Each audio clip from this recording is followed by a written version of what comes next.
Please leave my job. I have to go.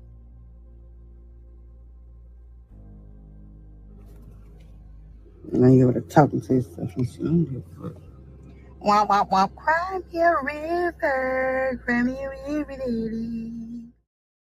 She did everything right. She left him. She called the police. She filed charges. She begged for help. But none of it saved her.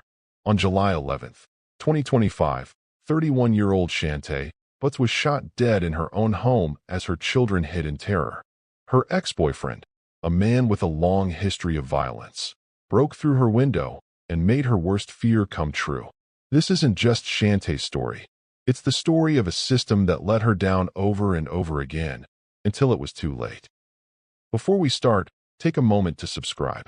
Stories like this aren't easy to tell, but they must be told. Somewhere, another Shantae is fighting for her life. Her cries are being ignored. Her story could end like this too, unless we shine a light on it. Subscribe now and help us make sure these voices are never silenced again. Shantae Butts was not just another woman on the news. She was life itself. She had a laugh that could break through heavy clouds and brighten the darkest day. To her 4 children, she was their whole world, their protector, their comfort, their teacher, their safe place. She had not had an easy start in life. As a little girl, Shantae was adopted. She often said that experience shaped her in ways people didn't see. It taught her how to be strong even when her heart felt like it was breaking. It taught her how to give her own children the kind of love and stability she had once prayed for. Friends would say she was magic in the middle of madness. And it was true. Life threw storm after storm at her. But Shantae found ways to turn the pain into power. She worked as a home health aide, caring for sick and elderly people with patience and kindness. That job alone was draining, but it didn't stop her. She started her own cleaning business, Polished by Shay, and worked tirelessly to build a name for herself. She wasn't just cleaning houses, she was giving people peace of mind. Her hands could make old, tired homes shine like they were brand new. Word spread, and soon her phone never stopped ringing with people asking for her help. Even then, Shantae didn't stop.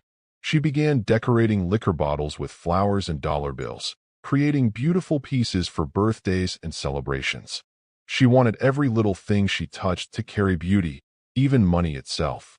Some nights, when she wasn't working, she recorded videos for social media. Outside looking in, it looked like he's helping or contributing because your life is still going on the same way.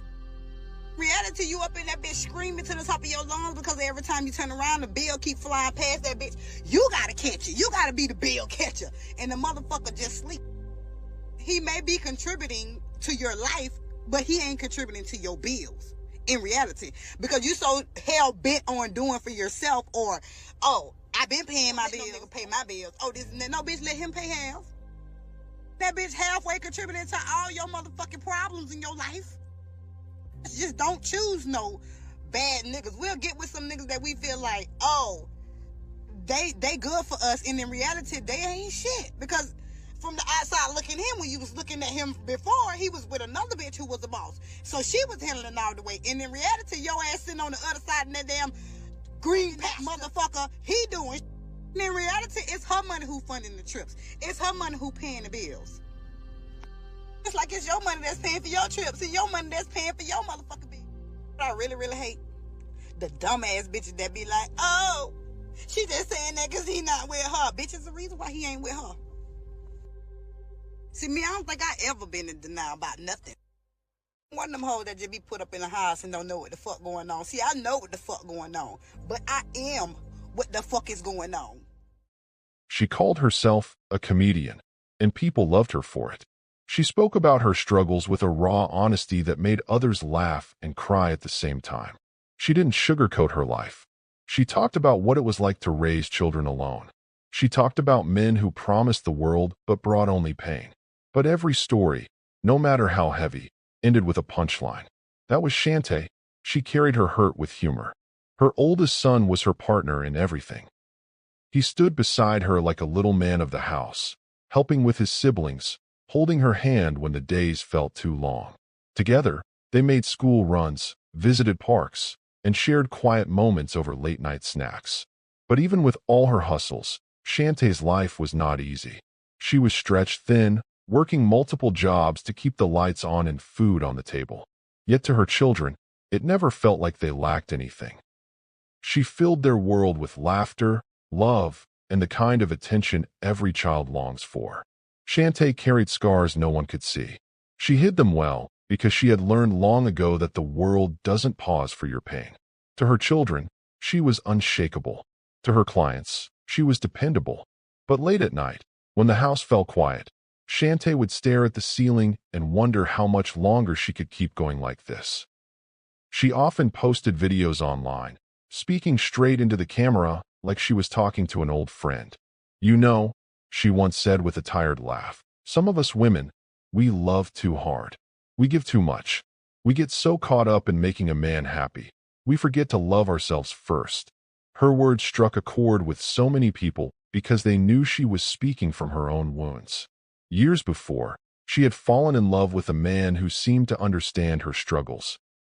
He had charm, a soft voice, and a way of making her feel like she wasn't carrying the weight of the world alone. But over time, the truth showed itself. His kindness was a mask, and underneath it burned a temper that frightened her. Little Mac Williams was almost twice her age. He came into her life like a storm, fast, loud, and impossible to control. At first, she believed she could weather it. She believed she could calm him, love him into becoming better. But soon the storm turned violent. The first time he raised his hand to her, she told herself it was a mistake. The second time, she knew it wasn't. She started documenting the bruises. She changed her phone number. She pressed charges. She even moved her work schedule around so he wouldn't know where she was. But no matter what she did, Little Mac found his way back into her life. By the time she realized just how dangerous he truly was, it felt like it was too late. Little Mac Williams had a smile that fooled people. But behind that smile was a storm no woman could survive. In 2014, an ex-girlfriend called the police, her voice shaking as she begged them to come quickly. When officers arrived, they found her face swollen and bruised. Her forehead was dark with a massive knot. Her shoulders and back were covered in red marks. Her hands were trembling as she clutched her phone. She said he had held her down, strangled her, and wouldn't let her leave. Williams was arrested and charged with felony battery, domestic battery by strangulation, and false imprisonment. But when it came time for justice, the system gave him a slap on the wrist, just 36 days in jail. Not months, not years, days. For years later, another woman tried to break free from him. She moved, changed her locks, and tried to build a quiet life. But Williams wouldn't let her go. He showed up at her house uninvited, refused to leave, and even tampered with her outdoor cameras. Her brother called the police. Williams was arrested again, this time for stalking and trespassing. The court found him guilty of trespassing and gave him 59 days behind bars. Again, not enough to stop him. In 2023, the violence escalated. During an argument, Williams struck a woman in the head with an object so hard she needed to be rushed to the hospital. He was arrested and charged with domestic battery. The judge gave him 2 days in jail, 2 days for sending a woman to the hospital. And then came Shantae. In July 2024, deputies rushed to her home after she called in fear. Williams had forced his way inside, grabbed her by the neck, and squeezed until she could barely breathe. He kicked her over and over as her young daughter watched in terror. Shantae fought to call 911, but Williams ripped the phone from her hands and ran. Police arrested him again. This time the charges were serious.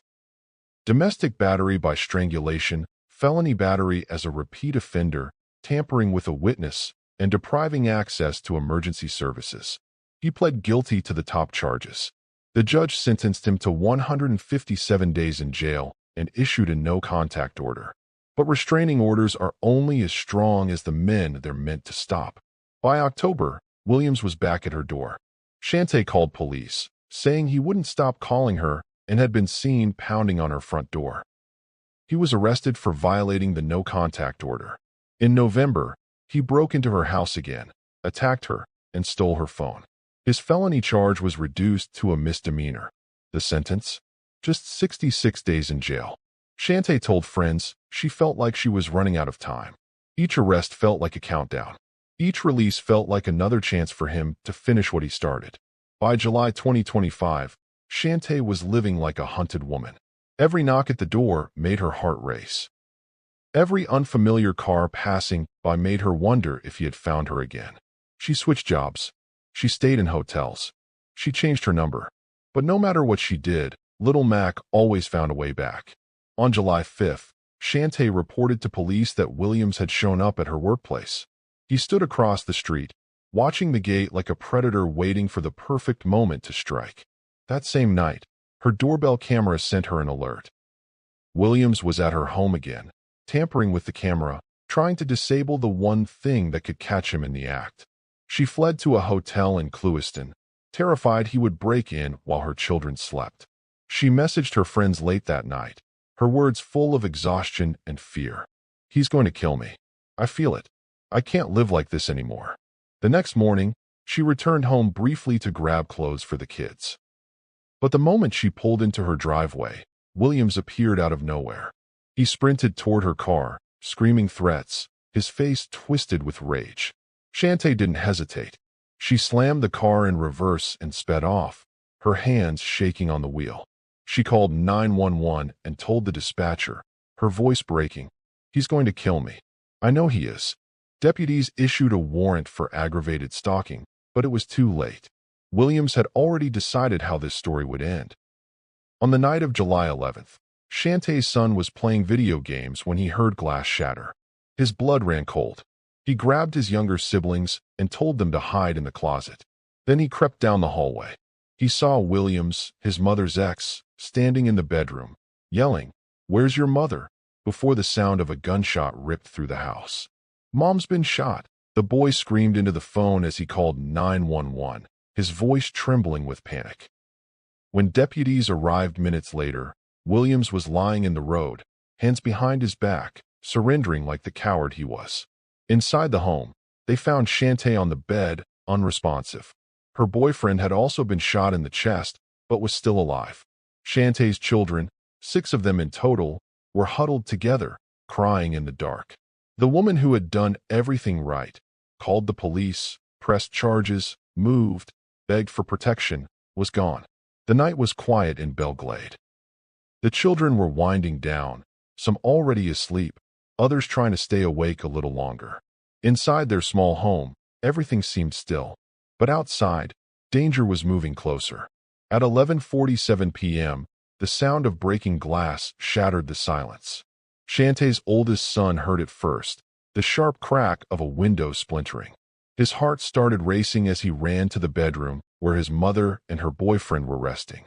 Little Mac Williams had forced his way inside. He was screaming now, his voice low and furious, demanding to know why another man was in the house. The children huddled together in terror, too scared to make a sound. In the bedroom, chaos erupted. Shantae fought with everything she had, but Williams overpowered her. He raised the gun and fired.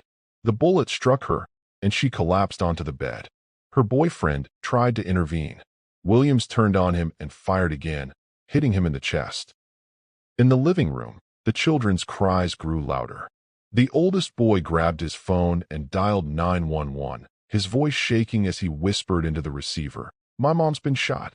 Please hurry." Neighbors soon heard sirens, and flashing lights filled the street. Deputies arrived within minutes, guns drawn, unsure of what they would find inside.